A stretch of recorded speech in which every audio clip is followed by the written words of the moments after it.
കുടുംബാംഗങ്ങൾ പറയുന്നത് വളരെ ശരിയായ ഒരു കാര്യമാണ്. അത് ഇന്റേണൽ ഓർഗൻസിനൊന്നും യാതൊരു ഇഞ്ചറി ഇല്ല എന്നങ്ങ് പറഞ്ഞു കഴിഞ്ഞാൽ ഏതൊക്കെ ഇന്റേണൽ ഓർഗൻസ് പരിശോധിച്ചെന്ന് അറിയില്ല, നോക്കാനുള്ളത് അതാണ്. പക്ഷെ അത് നോക്കി കഴിഞ്ഞപ്പോൾ ബാക്കി അതൊക്കെ ഇതൊക്കെ എഴുതിയിട്ടുണ്ട്.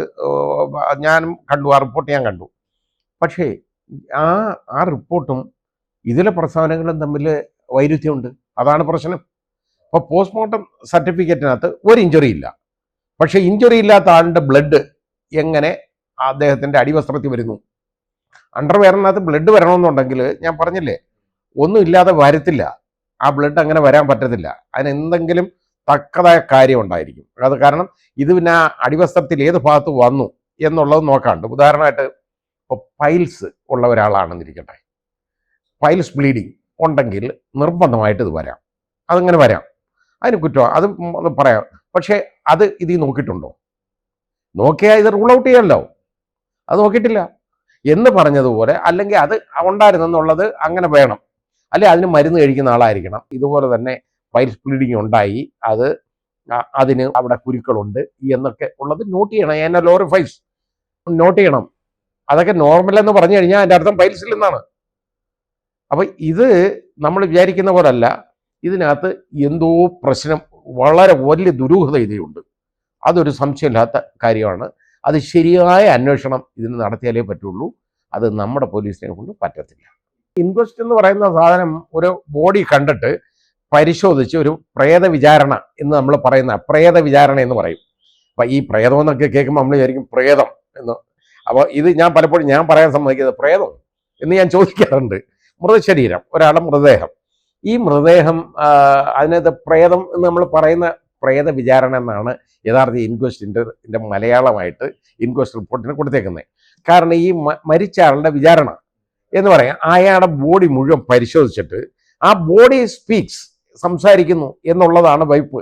ആ ബോഡിയിലുള്ള എല്ലാ എന്തെങ്കിലും പരിക്കുകളോ അടയാളങ്ങളോ മറുകെങ്കിലും ഉണ്ടെങ്കിൽ അത് അതിനകത്ത് കാണിക്കും.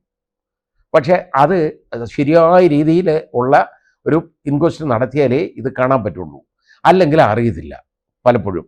ഇപ്പോൾ ഉദാഹരണമായിട്ട് എന്താണെന്നറിയോ, ഇപ്പോൾ ചിലപ്പോൾ ഒരാളെ നമ്മുടെ ഒരു ബോഡിയിൽ, ഇപ്പോൾ പ്രത്യേകിച്ച് ഒരു ഫീമെയിൽ ബോഡി അല്ലെങ്കിൽ നമ്മുടെ ഫ്ലഷി ആയിട്ടുള്ള ഭാഗത്ത് ഭംഗിയായിട്ടൊന്ന് പിടിച്ചൊന്ന് അമർത്തിയെന്നിരിക്കട്ടെ, നല്ലതായിട്ടൊന്ന് പിടിച്ച് മുറുക്കി കഴിഞ്ഞാൽ അത് കൺഫ്യൂഷൻ ഉണ്ടാവും അവിടെ പലപ്പോഴും. പക്ഷെ അത് അന്നേരം കാണത്തില്ല. അത് ഈ പോസ്റ്റ്മോർട്ടം സമയത്തോ അത് കഴിഞ്ഞോ ഇത് തെളിഞ്ഞു വരാം.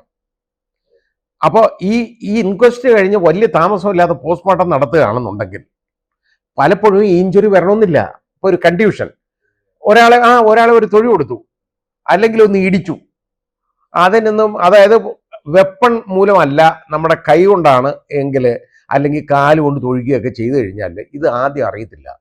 ഇത് മണിക്കൂറുകൾ കഴിഞ്ഞിട്ട് ഇത് അവിടെ തെളിഞ്ഞു വരും. അങ്ങനെയുള്ളൂ. അത് ആ കൺഫ്യൂഷൻ അങ്ങനെ വരാം പലപ്പോഴും. ആ കൺഫ്യൂഷൻ ആദ്യം വരത്തില്ല. കാരണം ഈ ബ്ലഡ്, നമ്മുടെ ക്യാപ്പിലറീസ് ഉണ്ടല്ലോ, ചെറിയ ബ്ലഡ് വെസൽസ്, ആ ബ്ലഡ് വെസൽസ് പൊട്ടും. ഇത് ഇടിയിൽ പൊട്ടിയിട്ട് ആണ് അവിടെ ഈ തിണർപ്പുണ്ടാവുന്നത്. അത് നമ്മുടെ ദേഹം എവിടെയെങ്കിലും ഒന്ന് തട്ടി നിൽക്കട്ടെ, ആദ്യം നമ്മൾ അങ്ങ് തുടച്ചു കളയൊന്നുമില്ല, വേദന വരും. കുറേ കഴിയുമ്പം ഒരു മിക്കവാറും അതേതാണ്ട് ഒരു 5-8 മണിക്കൂർ കഴിയുകയാണെങ്കിൽ ഇത് തെളിഞ്ഞു വരും. ഒരു നീല കളറോടുകൂടി നമ്മുടെ ദേഹം എവിടെങ്കിലും ഹാർഡ് ഓബ്ജക്റ്റ് തട്ടിക്കഴിഞ്ഞാൽ അത് തെളിഞ്ഞു വരും എന്ന് പറയുന്നത് പോലാണ് ഇത് ധൃതി പിടിച്ചുള്ള പോസ്റ്റ്മോർട്ടം. മനസ്സിലായില്ലേ? ആ ഇൻക്വസ്റ്റ് കഴിഞ്ഞ ഉടനെയുള്ള പോസ്റ്റ്മോർട്ടം, ഇതൊക്കെ വരുന്ന ഉടനെ ഇത് കാത്തു നിൽക്കാനൊന്നും അവർ തയ്യാറല്ലല്ലോ. അത് ഈ ഇഞ്ചുറി കാണാൻ പറ്റത്തില്ല പലപ്പോഴും. അത് കുറ്റമല്ലാതെ ആ ഡോക്ടറെയും കുറ്റം പറയാൻ പറ്റത്തില്ല, അതിന് പലപ്പോഴും കാണത്തില്ല. പക്ഷെ അതാ ഞാൻ പറഞ്ഞ, അത് ഇത്രയും വെപ്രാളപ്പെട്ട് അത് നടത്തേണ്ട യാതൊരു കാര്യമില്ല. കുറച്ച് വെയിറ്റ് ചെയ്തിട്ട് ചെയ്താൽ മതി പോസ്റ്റ്മോർട്ടം. പോസ്റ്റ്മോർട്ടത്തിന് നിങ്ങൾ വരുന്നതിന് മുമ്പേ പോസ്റ്റ്മോർട്ടം ചെയ്ത് പൊതിഞ്ഞ് കെട്ടി തരണം എന്ന് ഇവരാരെങ്കിലും പറഞ്ഞിട്ടുണ്ടോ? ഒന്നുമില്ലല്ലോ.